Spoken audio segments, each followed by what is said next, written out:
Hey folks, so I purchased from Teresa Ham at Spirit Farm. She has a store on Etsy and based out of Virginia, these Lebanese red fig cuttings. So let's see how she packaged them.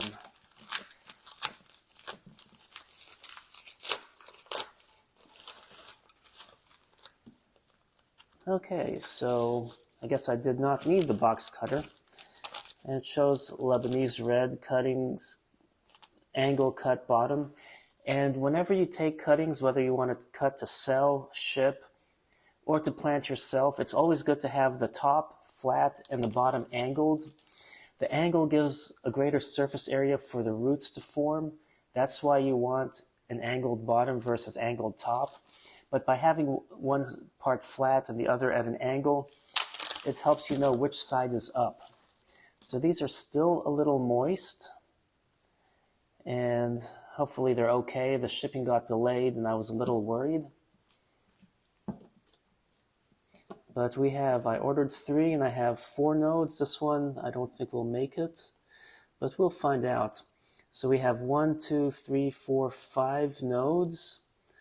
1, 2, 3, 4 nodes. 1, 2, 3, 4, and look, this one even has some growth on it. And then 1, 2, 3, 4, 5. So here we have 4 fig cuttings, and with 4 or 5 nodes each, and they're fairly nice and thin. They're not like little twigs, which is nice. So now that I've seen them, let's go ahead and plant them. So I have this bin, and I went ahead and took some pots and filled it with water, so I can I see which side's angled versus which side's flat, so I know how to plant them. And I'm just going to stick it in there.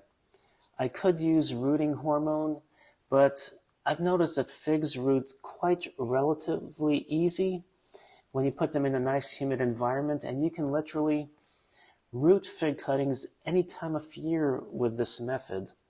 So I'm just going to be sticking these in here. And now it's time to make a label for them. Here I have a label maker with the app. I designed this label. I put like a silhouette of a fig leaf and wrote what kind it is. And now I'm going to print. And I'm going to make 1 copy to start.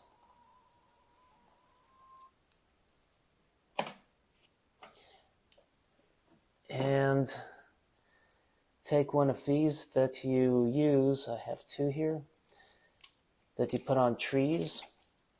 I like these more because they go around the stem versus the ones that stick in the soil and can fall out, misplaced, mismatched, etc.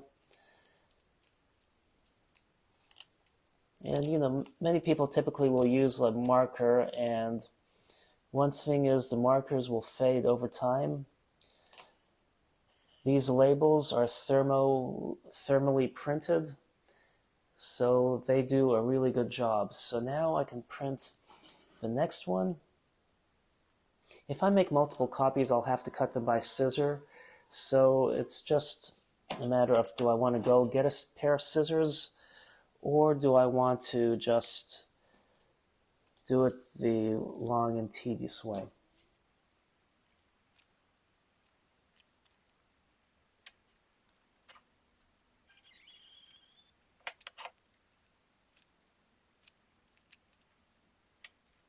So 1 more.